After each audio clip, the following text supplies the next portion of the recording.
ఇవాళ రెండు important developments గురించి మాట్లాడుకుందాం. ఒకటి ఈ పోలింగ్ శాతం, దాని తాలూకు సమాచారం కొంత.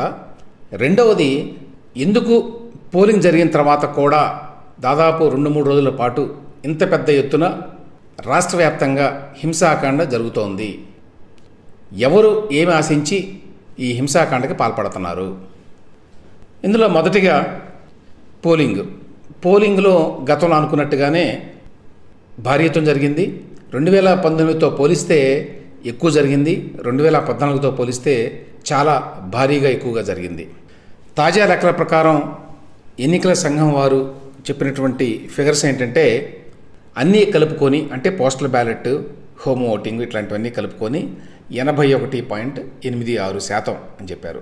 ఇది గతంలో ఉమ్మడి రాష్ట్రంగా ఉన్నప్పుడు కానివ్వండి, ఆ తర్వాత విభజిత ఆంధ్రప్రదేశ్లో కానివ్వండి, ఈ స్థాయిలో ఎప్పుడూ కూడా పోలింగ్ జరగలేదు. దానికి ఒక కారణం ఏంటంటే పోటాపోటీగా ఎన్నికలు జరగడం అనుకోండి. అధికారంలో ఉన్న పార్టీ ఎట్టి పరిస్థితుల్లో మళ్ళీ అధికారాన్ని చేజిక్కించుకోవాలని, అట్లాగే ప్రతిపక్ష కూటమి ఎట్టి పరిస్థితుల్లో ఈసారి అధికారంలోకి రావాలని చేసిన పోరు వల్ల మొత్తం రాష్ట్రం అంతా కూడా 2 వర్గాలుగా చీలినందువల్ల ఇంత పెద్ద ఎత్తున పోలింగ్ నమోదైంది. ఈ పోలరైజేషన్ మూలంగా ప్రధానంగా ఇంత పెద్ద ఎత్తున జనం ఓట్లు వేశారు అని చెప్పి అనుకుంటున్నాను నేను. 2014తో పోలిస్తే 3.45% ఎక్కువ పోలింగ్ జరిగింది ఇప్పుడు. అదే 2019తో పోలిస్తే 2.09% ఎక్కువ జరిగింది. పక్కనే ఉన్న తెలంగాణ చూస్తే మీకు 65% కంటే ఎక్కువ లేదండి.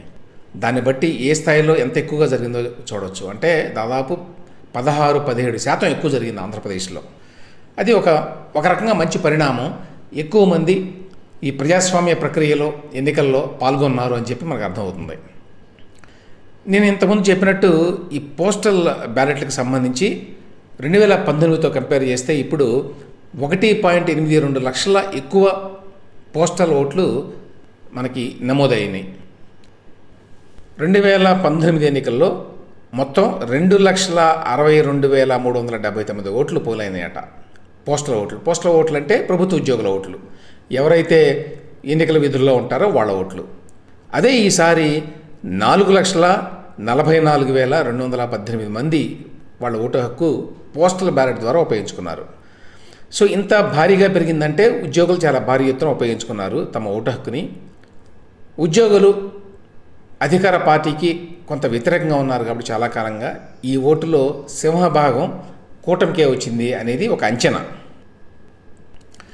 ఇది కాకుండా ఒక ఇంపార్టెంట్ ఫిగర్ ఏంటంటే మొత్తం మెన్ అండ్ ఉమెన్, పురుషులు మహిళలు ఎవరు ఎంతమంది ఓట్లు వేశారు అనేది. అది కనుక చూస్తే 1,64,00,000 మంది పురుషులు ఓట్లు వేస్తే 1,69,00,000 మంది మహిళలు ఓటేశారండి. అంటే దాదాపు 5 లక్షల మంది ఆడవాళ్ళు అదనంగా ఓటేశారన్నమాట, మగవాళ్ళ కంటే ఎక్కువగా. గతంలో కూడా ఒకసారి చూస్తే 2019లో కూడా జరిగింది. అయితే 2019లో 2,40,000 మందే ఆడవాళ్ళు ఎక్కువ ఓటేశారు మగవాళ్ళ కంటే. కానీ ఆ నంబర్ ఈసారి దాదాపుగా డబుల్ అయింది. మరి డబుల్ అయిందంటే దీని యొక్క ప్రభావం ఎవరి మీద పడుతుంది? ఎక్కువ మంది ఆడవాళ్ళు ఎవరికి వేశారు? వైసీపీ వాళ్ళు చెప్పేది ఏమిటంటే ఆడవాళ్ళు ఎక్కువ మంది వేశారు మాకు అని చెప్తున్నారు వాళ్ళు. అది ఎంతవరకు వాస్తవమో తెలియదు. ఇక అది కాకుండా ఓవరాల్గా మీరు జిల్లాల్లో ఓటింగ్ శాతం అది చూస్తే పట్టణ ప్రాంతాల్లో ఎక్కువ జరిగిందండి. సో అది ఒక ఆసక్తికరమైన అంశం. పట్టణ ప్రాంతాల్లో ఎక్కువ ఓటింగ్ జరిగింది అంటే అర్థం ఏంటంటే అధికార పార్టీకి బహుశా వ్యతిరేకంగా వాళ్ళు ఓట్లు వేసి ఉంటారు అని. ఎందుకంటే ఆంధ్రప్రదేశ్లో ఇప్పుడున్న పరిస్థితుల్లో ఎక్కువ మంది చెప్పేది ఏమిటంటే పట్టణ ప్రాంతాల్లో ఓటర్లు అధికార వైసీపీ పార్టీతో విసిగిపోయి ఉన్నారు. వాళ్ళు తీవ్రమైన వ్యతిరేకత ఉన్నారు అనేక కారణాల వల్ల. అందులో ఎస్పెషల్లీ ఆర్థికాభివృద్ధి లేకపోవడం, పరిశ్రమ లేకపోవడం, ఉపాధి లేకపోవడం ఇట్లాంటివి. జగన్మోహన్ రెడ్డి గారి ప్రభుత్వం పూర్తిగా సంక్షేమం మీద దృష్టి పెట్టడం అనేది.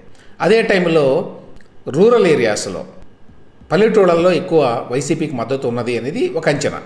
సో ఆ రకంగా చూసినప్పుడు చాలా నియోజకవర్గాల్లో ఎక్కడైతే పట్టణ ప్రాంతాల్లో ఉన్నాయో నియోజకవర్గాలు, అక్కడ ఎక్కువ ఓటింగ్ జరిగింది అంటే అది కూటమికి లాభించేటువంటి అవకాశం ఉంది అనేది ఒకటి. తర్వాత దాదాపు 119 నియోజకవర్గాల్లో 80% పైగా జరిగింది ఓటింగ్ అని చెప్తున్నారు. అంటే ఈ 119 నియోజకవర్గాల్లో కూడా ఓటింగ్ ఎక్కువ శాతం జరిగింది అంటే ఎంతో కొంత ప్రభుత్వ వ్యతిరేక ఓటు ఎక్కువగా ఉండేటువంటి అవకాశం ఉంటుంది అనేది మరొక అంచనా. ఇవన్నీ అంచనాలే, చివరికి ఏమవుతుందనేది తెలియదు.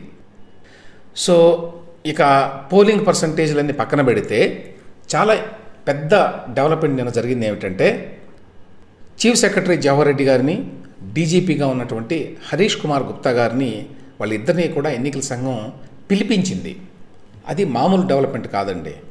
స్వయంగా మీరే వచ్చి ఎక్స్ప్లెయిన్ చేయండి అని చెప్పి ఎన్నికల సంఘం సిఎస్కి, డీజీపీకి, ఇద్దరు ఉన్నతాధికారులకి ఆదేశాలు ఇవ్వటం అనేది చాలా అరుదుగా జరుగుతుంది. ఎందుకంటే రాష్ట్రంలో హింసాకాండ ఆ స్థాయిలో జరిగింది. అది ఎన్నికల తర్వాత జరిగింది. ఎన్నికల తర్వాత 3 రోజులైన 13వ తేదీ ఎన్నికలు జరిగితే మరి 16వ తేదీకి వచ్చాం. 15వ తేదీన పెద్ద ఎత్తున జరిగినాయి, 14వ తేదీన కూడా జరిగినాయి.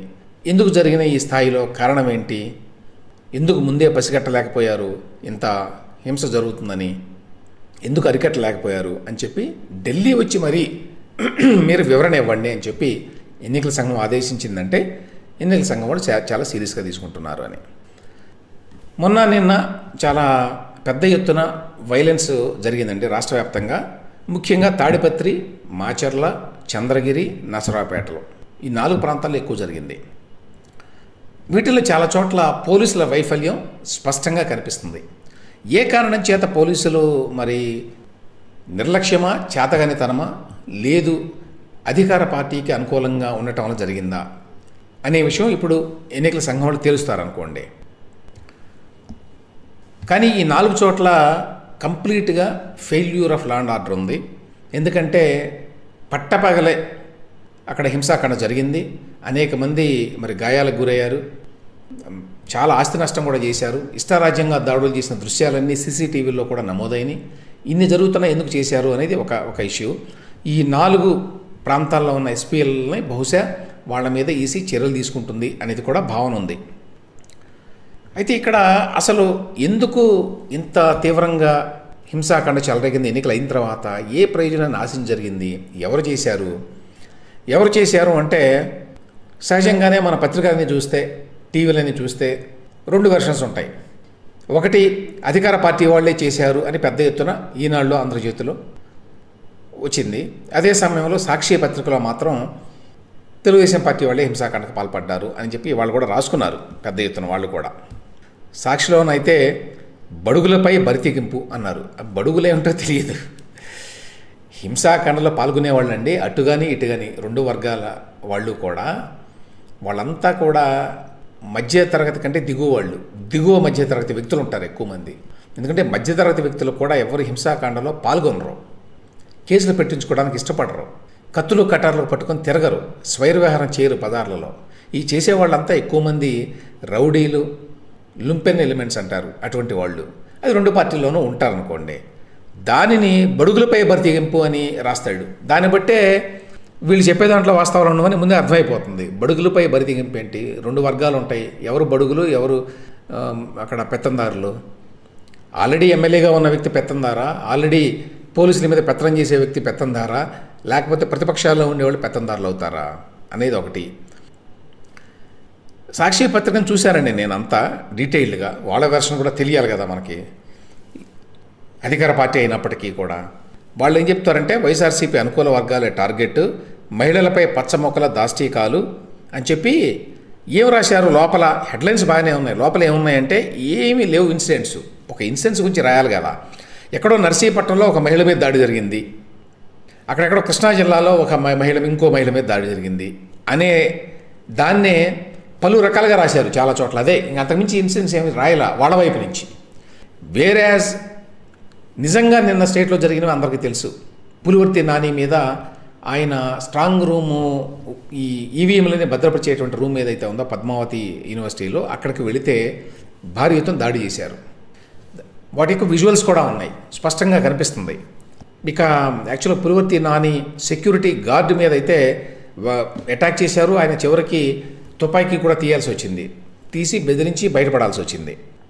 పల్నాడులో కూడా అంతే. పల్నాడులో పెద్ద ఎత్తున హింస జరిగింది. ఆ హింస చేయగల వ్యక్తులు ఎవరు అక్కడ అధికారంలో ఉన్నది? పిన్నెల్లి రామకృష్ణారెడ్డి వాళ్ళ సోదరులు వాళ్ళు.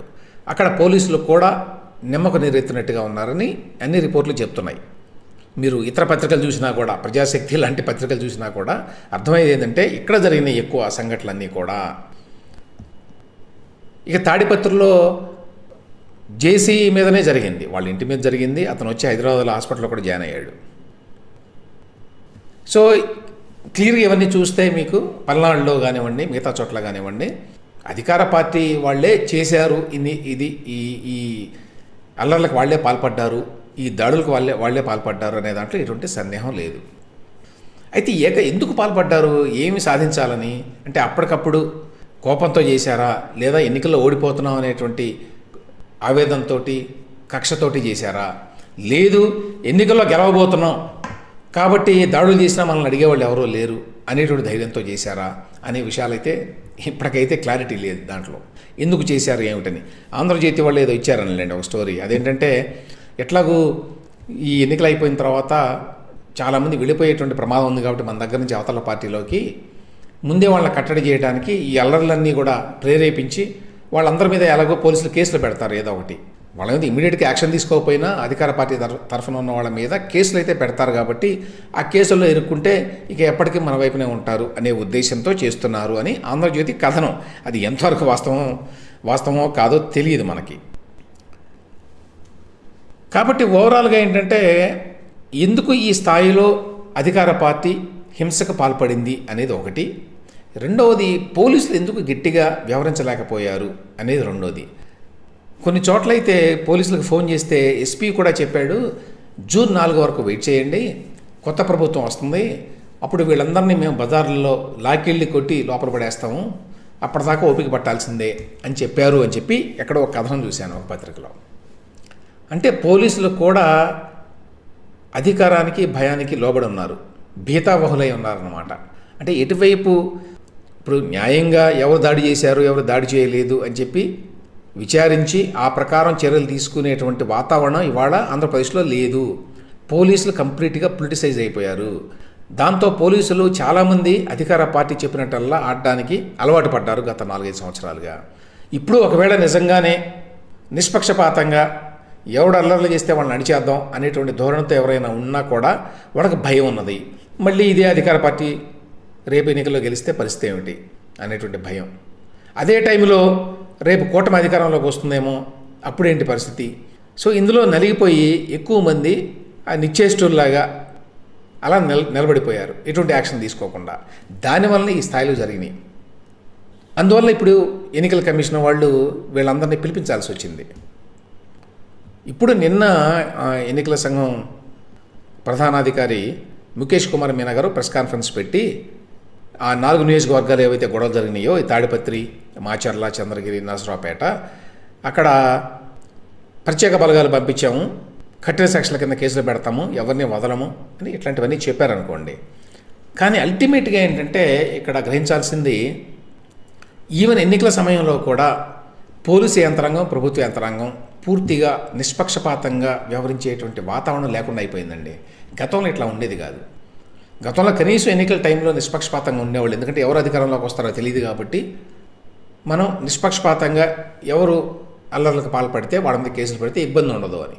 తర్వాత ఆ కేసులు నడుస్తాయో లేదో తర్వాత సంగతి, అధికారంలోకి ఎవరు వస్తే దాన్ని బట్టి ఉంటుంది అదంతా. కానీ ఇప్పుడు ఏ స్థాయిలో మొత్తం కాంప్రమైజ్ అయిపోయింది పోలీస్ డిపార్ట్మెంట్ అంటే, ఎవరు అల్లర్లు చేశారు ఎవరు చేయలేదు అనేది దాని కాదు, అసలు మనకి సంబంధం లేదు, మనం సాధ్యమైన దూరంగా ఉన్నాము, వాళ్ళంతా వాళ్ళు కొట్టుకుంటారు చేస్తారు. ఎవరు అధికారంలోకి వస్తే జూన్ 4న దాన్ని బట్టి అప్పుడు యాక్ట్ చేయొచ్చు అనేటువంటి ఆలోచనతో ఉన్నారు పోలీసులు. అంటే ఏ స్థాయిలో పోలీసు యంత్రాంగం కాంప్రమైజ్ అయింది, ఏ స్థాయిలో పోలీసు యంత్రాంగం పొలిటిసైజ్ అయింది అనేది చాలా భయంకరమైనటువంటి వాస్తవం.